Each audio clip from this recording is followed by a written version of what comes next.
мястото на Даниел Евтимов. Защита към този момент се получава. Кевин Сейхъс сега има възможност за удар. Прави го Кевин Сейхъс и ето още едно добро спасяване на Димитър Евтимов. В тази 49-ки, но след това Планка Пинеда първи достига до топката. Още една възможност за центриране. Нещо по-различно сега Пинеда. Пинеда удар от много малък ъгъл. Отново отясно и отново Хуанка Пинеда. Подаването към Кевин Сейхъс, който центрира сега, като че преодолява Давид Суарес. Няма нарушение, за каквото претендира. Това много здраво влизане, но чисто от страна на Кевин Сейхъс.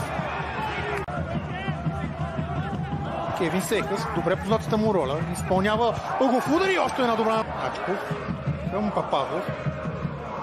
Много Мартиначков, този път не точно. Кевин Сейхъс.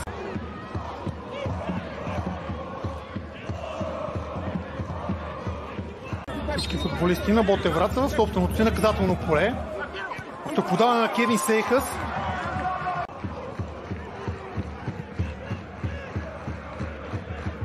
За Преслав Бачев. Това... Сейхъс сега. Центриране на Кевин Сейхъс. За гостите. Именно заради това са тези подавания около централната линия на терена.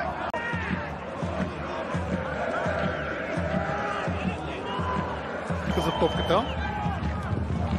Подаването на Сейхъс. Едно удар към вратата. Той е неточен.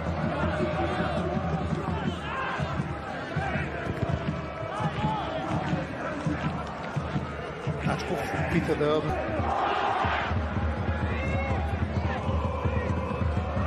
Кевин Сейхъс към Оер Сареги.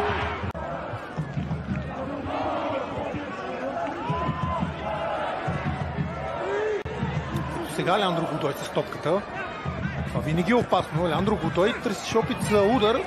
Получи се подаване. Смео Ферер сега. Вече в игра.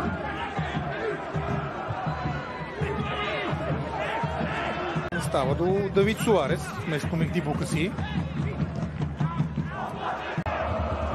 Ботевград и Берой са се срещали 3 пъти. Това е четвъртия. И Кевин Сейхъс дава началото на поредна атака за гостите. Техническо отиграване на Леандро Годой, който Соломони към Сейхъс.